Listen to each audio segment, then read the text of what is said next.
Hi, and welcome to today's course. I'd like to start off to introduce the topic, which I'm calling the revolution of society for artificial intelligence, or AI, and fundamentally about whether it should be about evolution or revolution, or perhaps some combination of the two. This session really today is just a quick summary of what the rest of the course will look like, and I'll, going forward, just provide a very quick introduction to the remainder of the course and just talk briefly about some headlines and topics that I'll be covering as we go forward. But let's get started, and with a quick introduction, just explain a little bit about the purpose and point of the course today. Now, we're all acutely aware of how quickly AI is becoming embedded in our everyday lives, whilst also becoming more and more sophisticated. Whether we admit it or not, or whether we recognize it or not, AI is now everywhere, in our homes, in our businesses and offices, even in our cars. Whether it's through personal assistants like Siri and Alexa and so on, or even home automation systems that allow you to turn lights off or control your home in a smart, intelligent way, AI is fundamentally beginning to embed itself in everything that we feel, that we touch, that we deal with day to day. And the point of this course is really to force everyone to reflect on everyone's responsibility to learn more about the role of AI and its potential impact on society. Otherwise, we risk being left behind. So let me jump forward now and just provide a very quick synopsis and a quick taster of some of the other things that this course will touch on. As part of this course, I'll be talking through the idea of evolutionary versus revolutionary change. I'll also talk about new language or terms like societal AI, and I'll talk about some of the issues and challenges that we have around society that until we understand, acknowledge some of these challenges, we will struggle to actually move forward and change. So I'll talk about things like structural inequality. I'll also talk about social hierarchies. And to wrap up in terms of what we're talking about today, I'll also leave some questions, open questions, for you to reflect on. So let me go back and just very quickly give you a bit of a taster of some of these topics as we go forward. So evolutionary versus revolutionary change. Now, we can all perhaps admit that change is something that many of us do not like. We're often left asking questions about what's in it for me, and often those questions are often not answered by people who are imposing change upon us. And typically, change may either happen through normal flow of evolution, and likewise sometimes through radical revolution.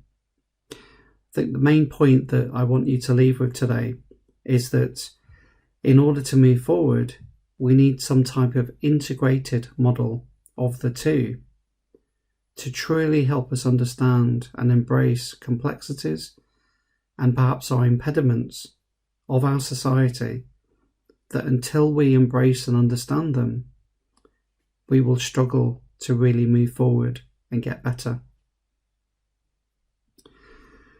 Now, moving to new language, new terminology, I'd like to introduce new language, new terminology in the phrase societal AI. Now, what's the point of this? Well, for me, until we understand and really start rooting anything around people in society, then we run the risk of not fully embracing and understanding the potential of AI and other emerging technologies in terms of everyday, day-to-day life. So what is societal AI? Well, it's about incorporating human-centered perspectives and humane requirements when designing AI algorithms, agents, and systems. And the point here is, if we leave others, whether it's the designers, the engineers who create AI products and systems, or perhaps even the policymakers and the lawmakers, even government officials, perhaps, to plough ahead and introduce new regulations and legal frameworks and so on, we will get left behind. Let me change focus now and talk about some of the challenges around society itself that we should understand better if we are to embrace AI for all people in society. We have two main things: structural inequality, which differs from individual inequalities, which sometimes are expressed or experienced as racism and sexism. Now, these are very different types of inequalities which might be very individual. Structural inequality is something that needs to be solved and understood by dealing with the actual structures that created it in the first place. So it's a much bigger challenge that affects all of us, all individuals across society. Now, in addition to that, we also then have social hierarchies. Now, the point here is that whether it's within families, in the home place, whether it's within businesses and institutions, we have social hierarchies or human hierarchies everywhere. And it's something that we accept sometimes, and we often perhaps challenge those hierarchies with mixed experiences and mixed results. The point here is, until we acknowledge these things and understand these types of inequalities and these types of hierarchies, we will fail to change them in a sustainable way.